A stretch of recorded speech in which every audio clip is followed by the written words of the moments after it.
questa sera ho l'onore ed è una grande emozione anche perché io lo incontro per la prima volta, ho l'onore quindi di intervistare come primo poeta Emanuele Stochino. Emanuele Stochino, fra l'altro, a cui do il benvenuto. Benvenuto Emanuele. Grazie mille, è un vero piacere essere qui con voi. Per la prima volta a Palermo, nella splendida Cefalù, sono veramente felice. Sant'Elena. Sì, da vicino Cagliari, per cui mare con mare, ma devo dire non ha niente da invidiare, questo mare è bellissimo, quindi sono molto felice. Questo Emanuele, nella consapevolezza che la poesia non ha confini.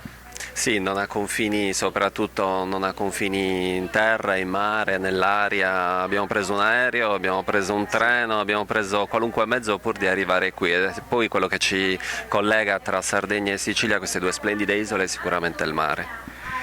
Ed è qui, da Quartu Sant'Elena a Cefalù, per ritirare un premio. Quale riconoscimento ti è stato assegnato dalla giuria di selezione? Allora, in realtà sono qui per 3 categorie diverse, sì, un tris, la fotografia, quindi insomma l'immagine mi fa molto piacere, un terzo premio, poi un terzo premio anche in una poesia a tema religioso e poi anche nella cortopoesia. Sono molto felice perché sono nella terra della cortopoesia dove è stata diciamo inventata, è stata per la prima volta coniata anche come terminologia questo nuovo modo di fare lirica, premiato dalle persone che proprio hanno dato diciamo, i dettami per poter dare al massimo l'ipseità dell'io, quindi sono molto felice di essere poi premiato da loro.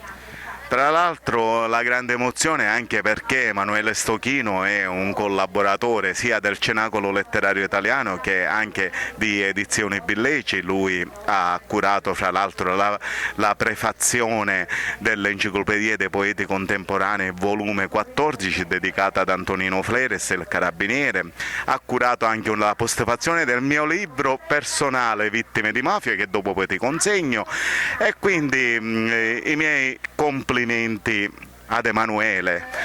Quali sono i tuoi progetti per il futuro? Allora, i progetti sono sempre tanti, il problema è riuscire a realizzarli tutti, perché il tempo, ho progetti sia sulla poesia, sulla prosa, sul teatro, sì, c'è una sillogia in uscita, poi ci sono delle sorprese che coinvolgono anche il Cenacolo Letterario Italiano, ma non anticipiamo nulla a tal proposito, quindi sono molto felice di questo. Poi un romanzo che ormai è da tanto tempo che deve vedere la luce, finalmente mi sono deciso insomma, di farlo pubblicare, anche quello sarà, però andrà l'anno prossimo quasi sicuramente, e poi qualcosa anche per il teatro perché è sempre l'idea di completare un lavoro che insomma, poi andrà pubblicato, e poi per il futuro prevedo anche qualcosa sul campo fotografico, visti tutti i premi insomma, raccolti nell'ultimo anno. A questo punto raccoglierò tutto in un libro, credo, spero di riuscire a farlo. Adesso però voglio ascoltare una tua lirica. Va bene, molto volentieri. Allora, vediamo.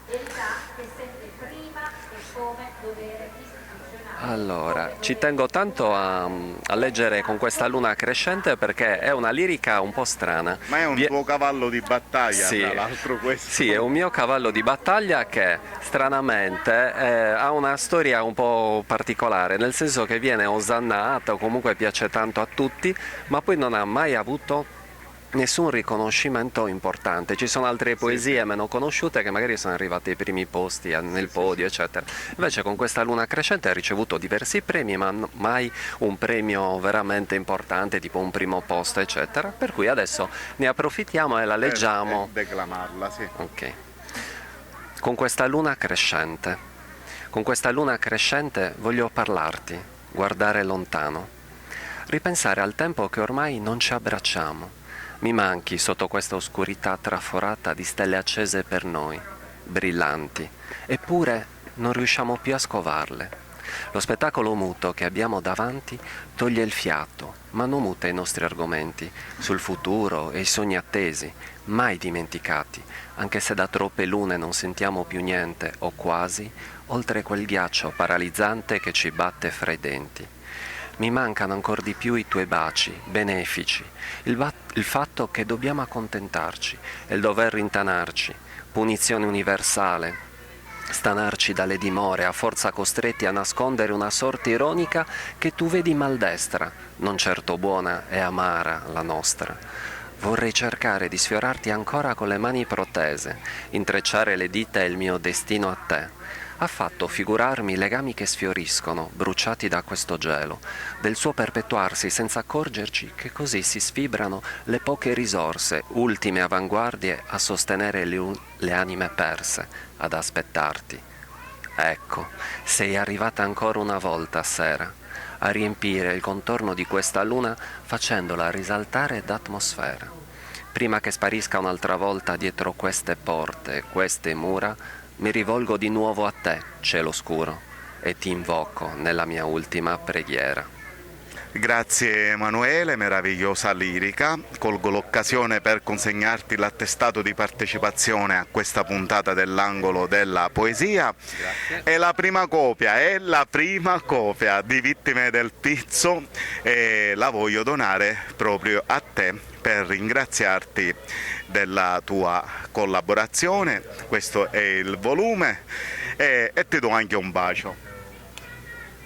Grazie ancora e viva sempre la poesia. Esia.